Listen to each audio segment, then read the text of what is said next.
In the beginning, there was a promise, not of land, not of power, but of purpose.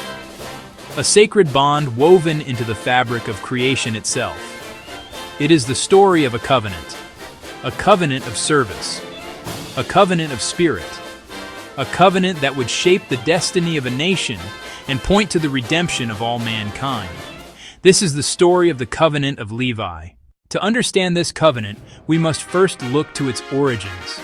After the Exodus from Egypt, God established the nation of Israel, 12 tribes, each with an inheritance of land, all except one, the tribe of Levi.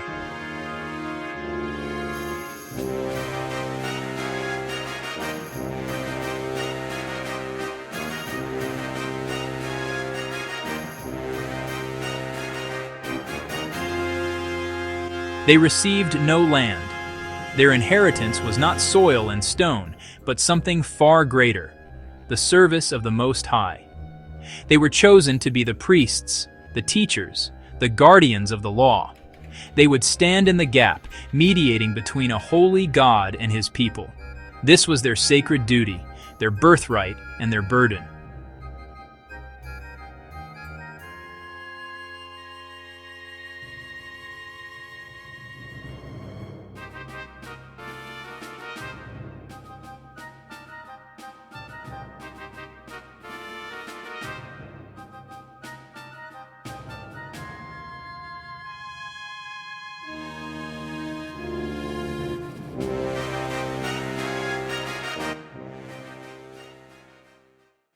But a covenant is a living thing. It must be honored. And soon after the covenant was given, it was tested. At Shittim, Israel fell into idolatry and immorality, bringing a swift and deadly plague upon the nation. As Moses wept and interceded, a young man named Phinehas, the grandson of Aaron, witnessed a flagrant act of rebellion.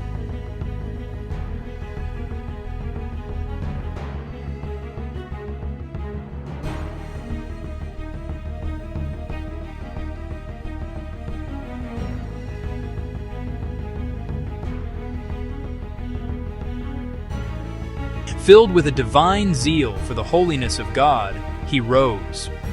He took a javelin, went into the tent, and pierced both the man and the Midianite woman through. And in that single, decisive act of judgment, the plague stopped.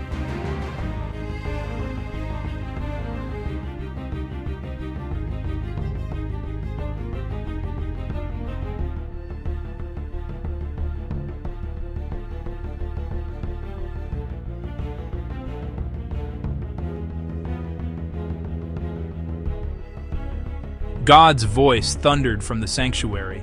He declared that Phinehas' act had turned away his wrath. Because he was zealous for his God, God made a new, everlasting promise with him and his descendants. For centuries, the sons of Levi served. They offered the daily sacrifices, taught the law, and maintained the sanctity of the tabernacle, and later, the temple. Their service was the very heartbeat of Israel's worship. But the author of the book of Hebrews reveals a profound truth. This entire system, this priesthood, was a shadow.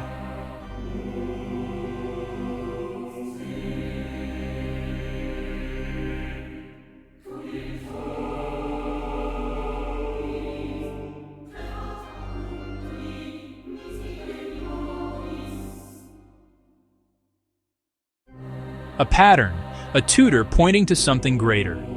A priesthood that was perfect in its design but temporary in its power, for it could not truly cleanse the conscience or provide eternal redemption. It was a waiting period, a divine rehearsal for the ultimate high priest who was to come.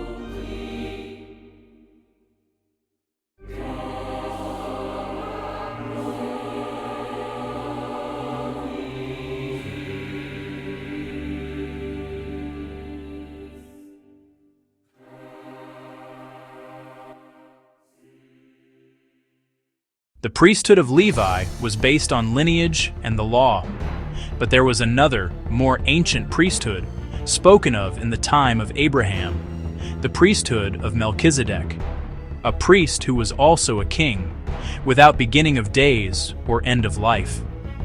The book of Hebrews declares that Jesus Christ is our high priest after the order of Melchizedek.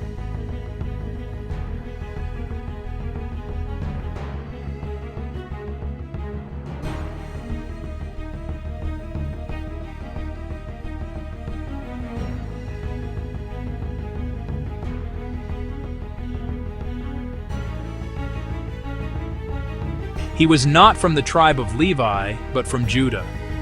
Yet his sacrifice was perfect and final. He did not offer the blood of bulls and goats, but his own blood. He did not enter a man-made sanctuary, but heaven itself. When he cried, "It is finished," the veil in the temple was torn from top to bottom, signifying the end of the old order and the beginning of the new. The shadow had given way to the reality. The covenant of Levi was fulfilled and superseded in the everlasting covenant of grace.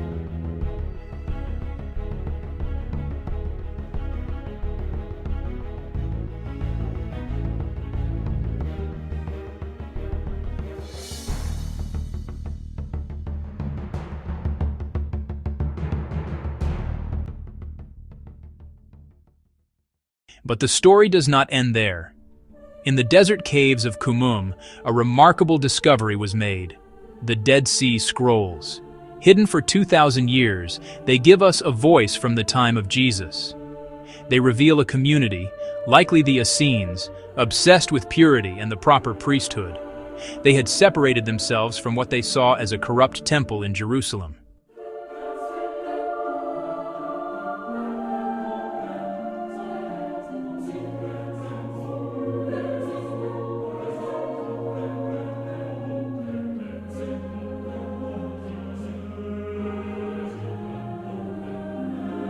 They saw themselves as the true sons of Zadok, the faithful priestly line. And their writings speak of a future hope, a hope for the purification of the priesthood, a hope for the coming of two messiahs, one a kingly son of David, the other a priestly teacher of righteousness.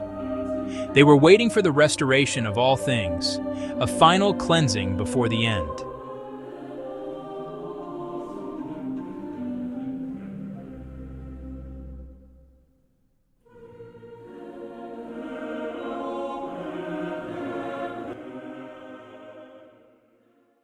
This brings us to the final chapter. The prophetic book of Malachi closes the Old Testament with a promise. "Behold, I will send you Elijah the prophet before the coming of the great and dreadful day of the Lord. And he will turn the hearts of the fathers to the children, and the heart of the children to their fathers."